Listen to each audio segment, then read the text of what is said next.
Дарига Назарбаева. В скором времени мы столкнемся с большой дырой в бюджете.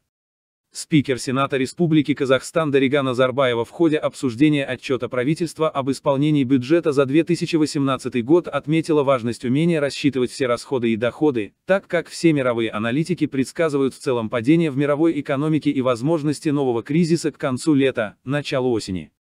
Сейчас перед страной стоят новые вызовы. Все мировые аналитики предсказывают в целом падение в мировой экономике и, возможно, новый кризис, который наступит к концу лета, к осени. Видим, что дешевеет цена на сырьевые ресурсы. При этом у нас значительно выросли расходы на социальную часть бюджета. Получается, что в скором времени мы столкнемся с большой дырой в бюджете. Как ее закрывать? Какие ресурсы? Какие источники использовать? Вот сверхзадача, которая стоит на сегодняшний день перед всеми нами. Мы готовы совместно с вами искать эти пути решения и помогать, для того чтобы находить оптимальные пути для преодоления этих вопросов и недостатков, сказала Дарига Нурсултановна.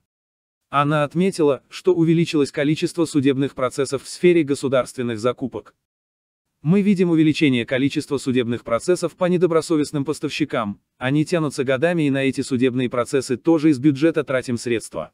Кроме того, проигравшие на конкурсе лица направляют обращения в правоохранительные органы по оспариванию результатов госзакупок, что затягивает процесс реализации бюджетных программ. Это тоже из года в год тянущаяся история, мы с вами ее прекрасно знаем, поэтому эта проблема требует изучения и принятия решений. Отрегулировать взаимоотношения между госорганами при организации конкурсов, отрегулировать вовлечение правоохранительных органов во все эти конкурсные тендерные процедуры и ответы на жалобы. Потому что в конечном итоге теряем все мы, теряет наша экономика. Недополучают средства наши регионы и не строятся те социальные объекты, которые необходимы сегодня нашему Казахстану, сказала спикер Сената.